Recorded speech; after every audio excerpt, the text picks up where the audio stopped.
Start करते हैं ना। तो फ्रेंड्स, आज जो है हम व्हीकल इंस्पेक्शन करने के लिए जा रहे हैं। तो व्हीकल इंस्पेक्शन करने के टाइम पे हमें कौन कौन से पॉइंट चेक करना है और कौन से हमें डॉक्यूमेंट्स चेक करने की ज़रूरत है। अगर जो आप एज ए सेफ्टी ऑफिसर, आप अगर जो इस फील्ड में है एज ए सेफ्टी ऑफिसर, तो आपको जो है इंस्पेक्शन भी करना पड़ता है। तो अगर जो आप इस फील्ड में नए आप आ रहे हैं तो आपको इंस्पेक्शन के बारे में मालूम होना चाहिए कि हमें कौन सा डॉक्यूमेंट्स व्हीकल के लिए हमें चेक करना है और व्हीकल में कौन कौन से पॉइंट हमें चेक करना है। एक सेफ्टी ऑफिसर को इंस्पेक्शन के बारे में मालूम होना चाहिए। अगर जो आप इंटरव्यू देने के लिए जा रहे हैं तो आपको जो है इंटरव्यू लेने वाला है, जो इंटरव्यू लेने वाला है आपसे वो क्वेश्चन कर सकते हैं इंस्पेक्शन से रिलेटेड। तो हम सेफ्टी ऑफिसर को इंस्पेक्शन के बारे में मालूम होना बहुत ज़रूरी है। ठीक है, तो जो मैं जो है सबसे पहला जो मैं पॉइंट बताऊँगा इस चेकलिस्ट के माध्यम से, इस चेकलिस्ट के माध्यम से हम इस व्हीकल को हम क्या क्या पॉइंट चेक करेंगे। सबसे पहले जो पॉइंट है प्रोजेक्ट नेम।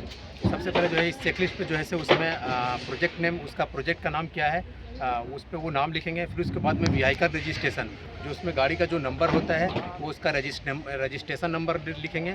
फिर उसके बाद में जिस डेट में आप इंस्पेक्शन करने के लिए जा रहे हैं उस वो डेट डालेंगे।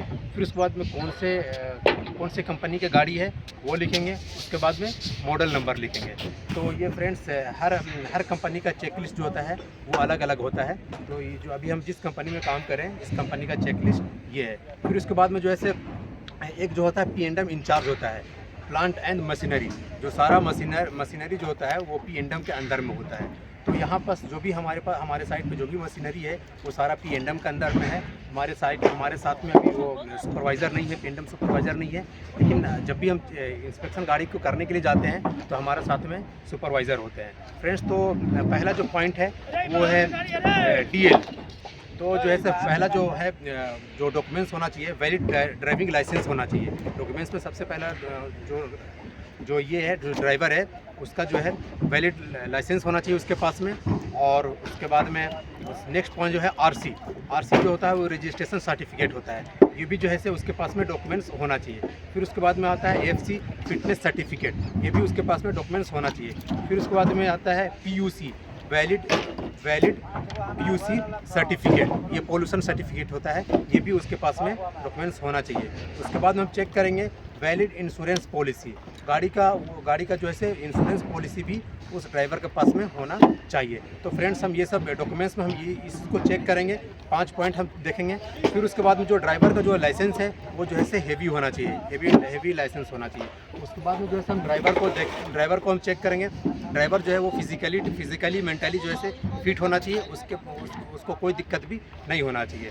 तो उसके बाद में जो पहला जो पॉइंट है चेकलिस्ट के माध्यम से, पहला पॉइंट जो है वो है हेल्पर। जो है एक ड्राइवर के साथ में हेल्पर 18 साल से ज़्यादा का एक हेल्पर होना चाहिए ड्राइवर के साथ में। उसके बाद में जो है नेक्स्ट पॉइंट जो है व्हील ब्लॉक, जैसे कि व्हील स्टॉपर जो होता है, जो गाड़ी है उसके साथ में जो है व्हील स्टॉपर भी होना ज़रूरी है।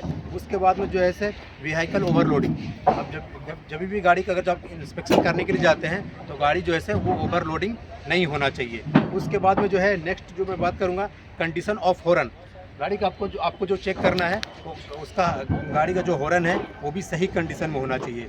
उसके बाद में जो है आपको नेक्स्ट जो पॉइंट चेक करना है कंडीशन ऑफ रिवर्स हॉर्न। उसका जो रिवर्स हॉर्न जो होता है वो भी गुड कंडीशन में होना चाहिए, वो भी अच्छे कंडीशन में होना चाहिए। फिर उसके बाद में आपको फ्रेंड्स चेक करना है क्लच हो गया, ब्रेक हो गया, हैंड ब्रेक हो गया इन गुड कंडीशन। ये सब सारा जो चीज़ है clutch brake, hand brake in good condition, ये सब भी जो है गुड कंडीशन में होना चाहिए। फिर उसके बाद में आपको जो चेक करना है headlight, backlight in working condition. जो भी आगे जो गाड़ी का जो हेडलाइट है वो भी अच्छे कंडीशन में होना चाहिए। बैकलाइट जो है वो भी जो है अच्छे कंडीशन में होना चाहिए। फिर उसके बाद में आपको नेक्स्ट जो है पॉइंट चेक करना है side indicators in working condition. जो भी उसका इंडिकेटर है, गाड़ी का जो इंडिकेटर साइड इंडिकेटर है वो जो है वर्किंग कंडीशन में होना चाहिए। फिर उसके बाद में आता है visual check of tyre pressure. आपको फिर जो है आपको जो है टायर को भी आपको चेक करना है, टायर को आपको प्रेशर चेक करना है। टायर जो है उसमें हवा जो है कम नहीं होना चाहिए और उसके टायर जो है कहीं से भी चिकनापन नहीं होना चाहिए। उसमें जो है ग्रिप होना चाहिए। ग्रिप क्यों होना चाहिए? ताकि अगर जो ब्रेक लेगा तो वो जो गाड़ी जो है आसानी से रुक जाए। तो उसमें आपको वो भी चेक करना है फ्रेंड्स। फिर उसके बाद में आपको चेक करना है अगला point availability of portable fire extinguisher ABC type cap और 2 kg। उसमें जो है जो ड्राइवर होता है, ड्राइवर के पीछे जो होता है उसके पास ABC टाइप का फायर एक्सटिंग्विशर होता है 2 kg का। तो फ्रेंड्स आपको वो भी चेक करना है, आपको फायर एक्सटिंग्विशर भी इंस्पेक्शन करना है, उसका वैलिडिटी है कि नहीं है, एक्सपायरी तो नहीं है ना, तो आपको फायर एक्सटिंग्विशर की भी आपको चेक करना है। फिर उसके बाद में आता है availability of rear view mirror both side. उसके साथ जो गाड़ी में जो है साइड मिरर दोनों साइड में होना बहुत ज़रूरी है, ये भी आपको चेक करना है। फिर उसके बाद में सीट बेल्ट फॉर ड्राइवर जहाँ पास बैठ करके ड्राइविंग करता है उसके पास वैसे सीट बेल्ट होना बहुत ही ज़रूरी है, तो आपको ये भी पॉइंट आपको चेक करना है। फिर उसके बाद में आता है guarding of dangerous rotating parts. जैसे कि आप देख रहे हैं ये जो है रेडियम जो नाइट में जो चमकता है, तो आपको ये भी पॉइंट आपको चेक करना है। फिर उसके बाद में आपको नेक्स्ट पॉइंट आता है ability of first aid box. आपको जो है से आपको फर्स्ट एड बॉक्स भी आपको चेक करना है, ड्राइवर के पास में फर्स्ट एड बॉक्स है कि नहीं है, तो आपको ये भी पॉइंट को आपको चेक करना है, ताकि अगर जो कोई भी इंजरी हो, कोई भी इमरजेंसी हो, अगर जो उसको कट फट गया तो वो खुद से वो फर्स्ट एड कर सके, है ना। तो फ्रेंड्स आपको जो है चेकलिस्ट के माध्यम से आपको ये सब सारा पॉइंट आपको चेक करना है, आपको गाड़ी के इंस्पेक्शन करने के टाइम पे। और हमने ये सब चेक किया, चेक करने के बाद में गाड़ी जो है ये गुड कंडीशन में है, वर्किंग कंडीशन में है, इसमें गाड़ी में कोई भी दिक्कत नहीं है। तो फिर हम जो है उसको एक ग्रीन टैग लगाए। ग्रीन टैग में लगाने के बाद में उसका डेट एंड टाइम डालें। उसके बाद में कौन सा टाइप का ये गाड़ी है उसको लिखे। फिर उसके बाद में उसका कॉन्ट्रैक्टर क्या है उसका नाम लिखे। फिर उसके बाद में यहाँ पास में आता है P&M, प्लांट एंड मशीनरी, उसका यहाँ पास सिग्नेचर होगा। फिर उसके बाद में EHS का सिग्नेचर होगा। फिर ये गाड़ी कहाँ से कहाँ जा रही है वो सब आपको जो है टैग इंस्पेक्शन टैग में आपको सारा कुछ लिखना है।